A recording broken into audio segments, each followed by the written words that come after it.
So we wrapped up the title with a wonderful 6-1 win against Southport, ensuring we'll be playing in a division higher next season. Now we hit the continue button once and we're faced with one of the more exciting things in any FM save. It's Youth Intake Day. Now whether you're starting a Youth Academy challenge, a Build a Nation save, or you just want to bring in some better talent in your next intake, you're going to want to ensure that you have all the fundamentals in check, and that's where we'll start in this episode.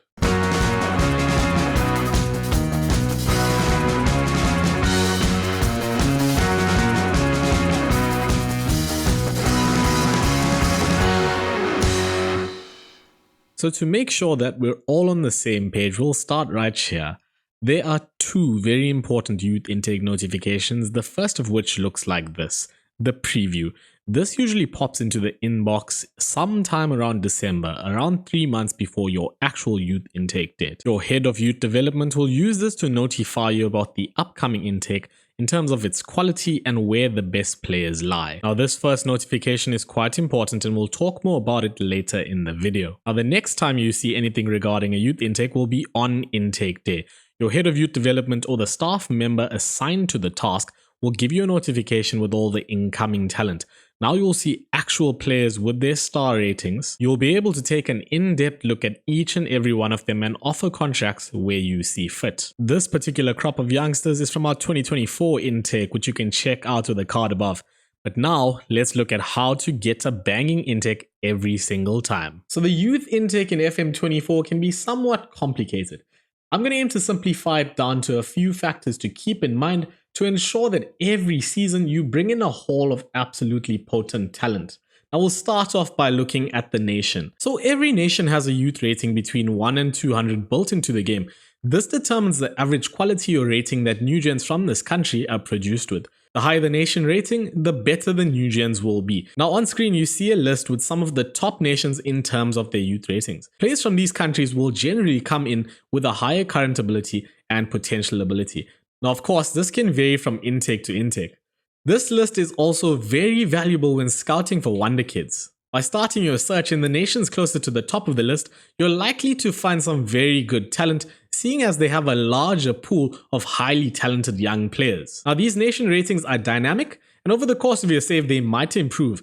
Unfortunately, if you're not playing a really long save, you're unlikely to see any tangible change in them, and it's unlikely to affect you much going forward. Nonetheless, along with these nation ratings, there are a few other pre-assigned variables for each country that will determine the size and quality of the available talent pool for your club based on the country that you are based in. So the financial status of the Football Association, the economic factor, and state of development of the nation, along with the game importance, all play particular significance in terms of the talent pool available to you. Now the game importance refers to how important football is in that country.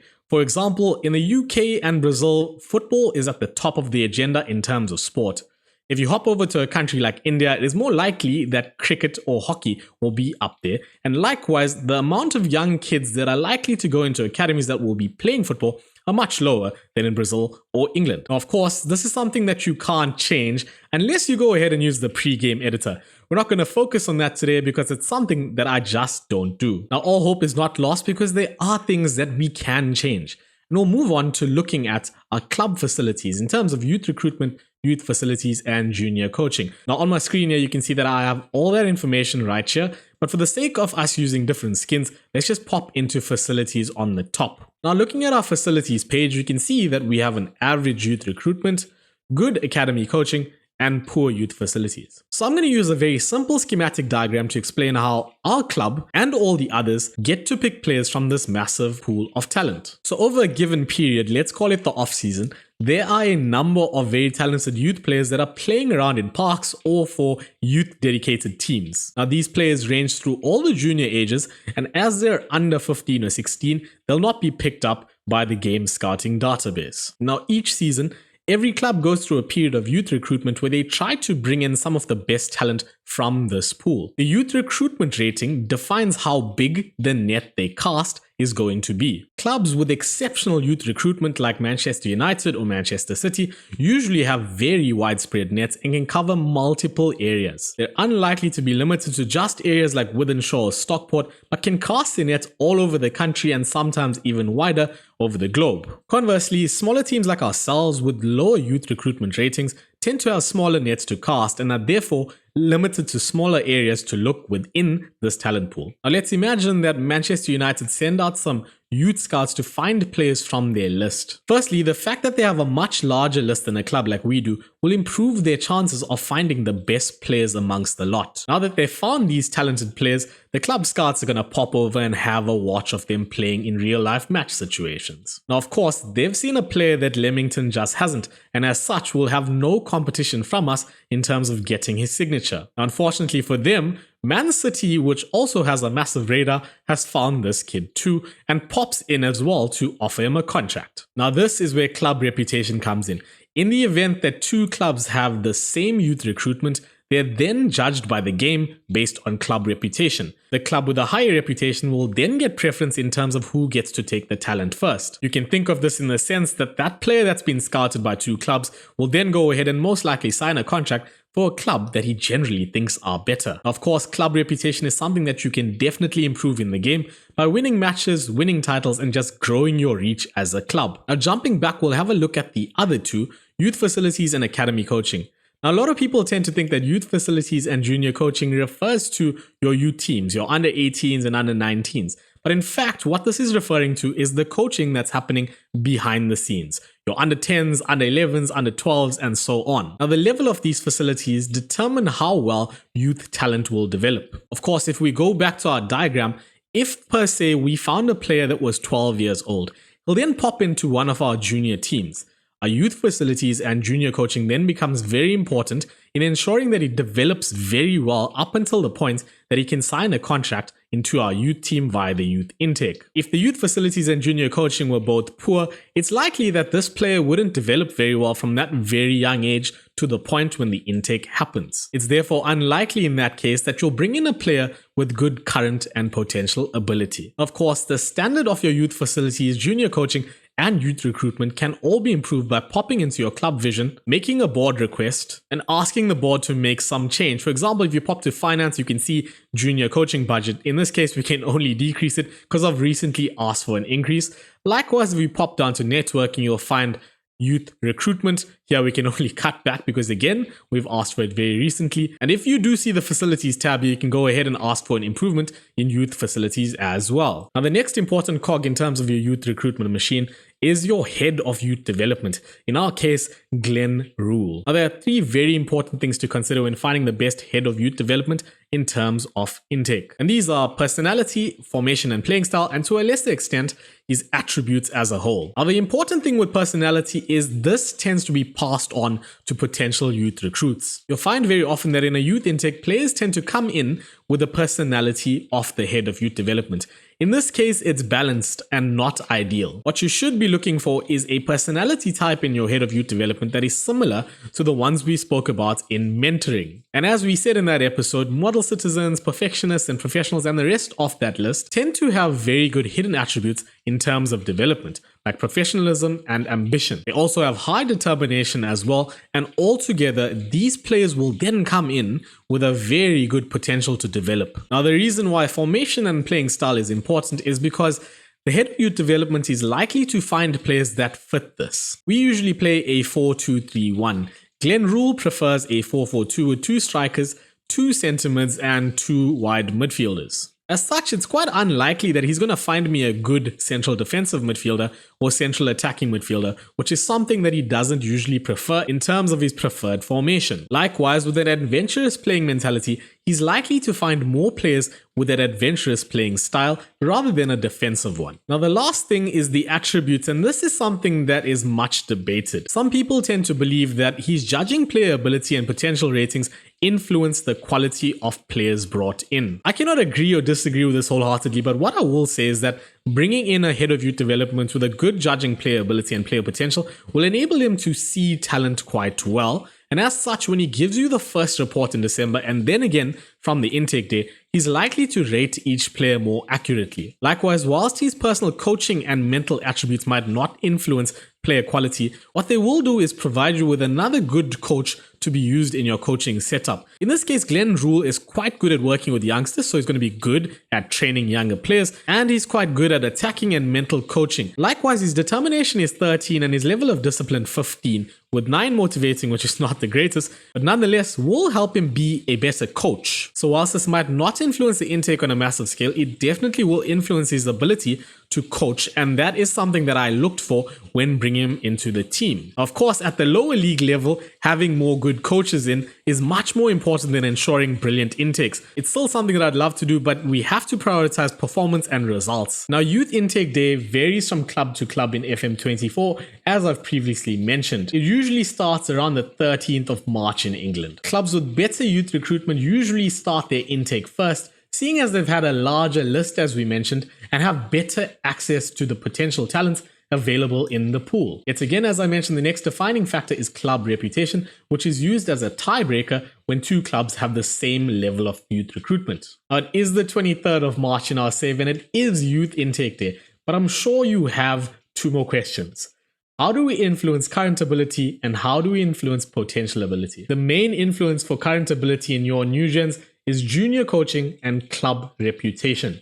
Junior coaching is something that you can improve through board requests. Club reputation will often take longer because you need to win more. Youth facilities also definitely play some role. And as I mentioned, if you bring in a 12-year-old, pop him into a junior team, you do need good facilities to ensure that he trains and develops well. And as such, his current ability on the day of intake is likely to be higher the better those facilities are.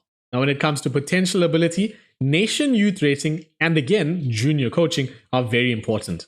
Unfortunately, nation youth rating should be looked at as something that you can't really affect, seeing as it takes a really long time to progress. On the other hand, yet again, junior coaching is something that you can request improvements for. Now, in addition to this, your youth facilities and club reputation will also have some influence on the potential of the youth recruits you bring in. Of course, a club with a high reputation is likely to bring in players with higher potential, and better youth facilities are also likely to attract better talent. Now, if you keep all of this in mind and make the required improvements in time before your next youth intake, you're likely to get at least a very good youth intake. Importantly, the current ability and potential ability ranges that you're likely to see on intake day is defined on the day that you received the first email. Somewhere around December, as I mentioned, somewhere around 3 months before intake day. So if you're going to go ahead and save and re-roll saves to try and get better players in, make sure you do it just before that date. I'm not going to judge you for doing that because, of course, everyone's tried it or done it at some point. The problem is too many people go ahead and do this on youth intake day. Now, whilst it definitely will change the players if you re-roll saves on intake day, it's not going to change the range of the potential and current ability that they can come with. You might get a better player in the new intake, but the rest of them are probably going to be even crapper to compensate to fit in the range. Now, the last thing to mention is poaching is a thing in FM24, and you'll probably see it at some point or the other. Having a high youth recruitment and high club reputation will usually make you the club that is responsible for the poaching. You can also tap into better youth recruitment by having affiliates from the nations that we mentioned on that list earlier, nations with better youth ratings. Of course, it will only work if within the affiliate agreement you see a statement that looks something like this. Without this, there'll be no agreement for junior players to come across, and you're not going to see any benefit. So don't be confused if you have an affiliate that's in Argentina or Brazil and you're not getting any good talent coming from them. Likewise, if you do have an affiliate with this agreement, you'll probably notice in your intakes that you're getting a lot of players over the years that come from that country. Now, with all of that said, let's pop into our very own 2025 youth recruitment. So as you can see, we've popped up with an excellent intake this time. At first look, this appears to be a terrific group of players and has the potential to be a real golden generation for the club. This is a statement that we all absolutely love to read. Now, we've got 6 elite talents here and a couple more top talents to go with it. We've got 2 strikers up here, Ian McGee and Kevin Hill, that look very good, along with a right midfielder, attacking midfielder left, and a central midfielder as well. And then surprisingly, David Lewis, a defensive midfielder, comes in as well. Now we're going to quickly run through these players, and hopefully in the near future during our league again, we'll get to know them a little bit better. So starts off with Gary Kenny, a central midfielder, 162 centimeters tall, quite the small lad. He comes in with a personality of realist and some decent attributes. Determination of 16, which will fit perfectly with this squad. It looks like he might make a decent defensive midfielder here, or at least a ball-winning central midfielder. He's got decent tackling, good bravery, good work rate, and teamwork, so we'll definitely have a pop at doing that. Now, the next one is Marcel Schmidt, an Austrian left winger. He comes in at 186 centimeters tall, so good stuff, and he can also play as a center forward. He's got good pace here, 14 acceleration and 12 pace. The problem is his determination is 6, and he comes in with a balanced personality. 12 technique, 10 first touch, 10 crossing, so something to work with for sure. We're going to try and pop him into a mentoring group at some point, maybe in a year or so if we can bring him into first team, and hopefully we'll get that determination to go up. So in terms of the squad comparison, he's already quite close to Jack, but of course, star ratings can be a bit of a farce at times. So we're not going to judge him just yet, and we'll give him the time. Up next then is Charlie Hollerin, a 15-year-old that can play all the way along the right side here, right back, wing back, or midfielder. The problem is he's unambitious with a determination of 3. Now, he definitely will need some mentoring to get that determination up, because without it, he just isn't going to develop well. And as such, he might not be one for us to focus too much on. He's got some decent rounded attributes though, and he could become something of a squad player going forward if he develops well despite all of this. As you know, the hidden attributes are very important for development, and without them, he stands a very low chance of success. Now on to the first of the 2 really decent strikers, and this one's Ian McGee. 167 centimeters tall, so again, a very short kid here. Current ability of 1.5 stars with the potential of potentially 5 stars. Decent pace, 12, natural fitness of 13, finishing of 13 already, and a first touch of 13, determination of 13, and a fairly professional personality. So definitely that will go somewhere towards ensuring good development. He probably has a high level of ambition and professionalism in terms of taking his training seriously. 11 technique, 12 work rate, so a player that we can use going forward. We're going to try and train him as an advanced forward to try and get some things like the crossing and dribbling going up a little bit. It'll also help if his pace goes up a little bit and his passing. Now his mate Kevin Hill looks like a very well-rounded center forward. The problem is he doesn't have much pace to speak of. 9 pace, 7 acceleration, a balanced personality with determination of 9. He has 8 finishing, 11 first touch, 11 crossing, 10 dribbling.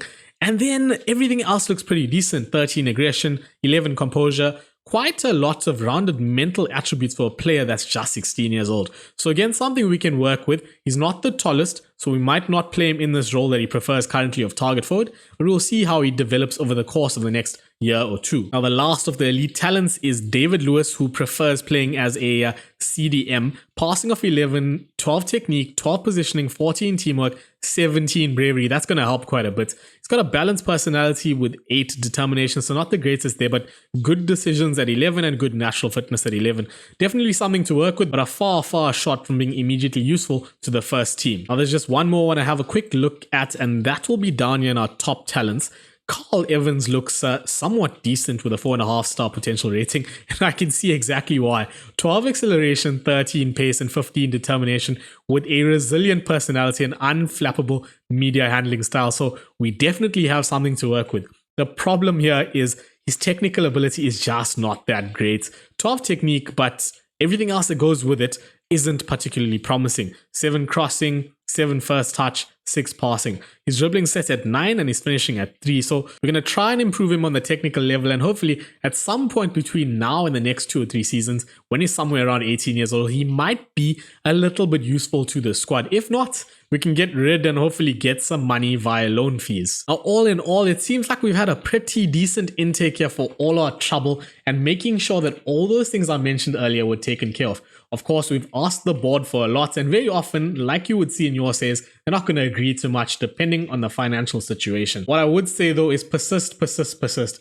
Keep asking. Even if they reject it all the time, it will help you in the long run. If you do get these things improved earlier on, as you get closer to the top level, you're going to have a very rounded youth recruitment setup that's going to encourage better intakes, and hopefully your golden generation will look way better than this one. Now, if you found this valuable at all, please drop a like, hit the subscribe button and the notification bell to stay tuned for everything that is to come. I will be dropping more videos of this style, and the next one is going to be on scouting. We've got about 5 games till the end of the season. I'm going to play that behind the scenes and then smack out a video on lower league scouting and all the fundamental tips that you need to keep in mind when looking for players at lower league level. Now, until the next one, please take care and laka. Check you. Bye!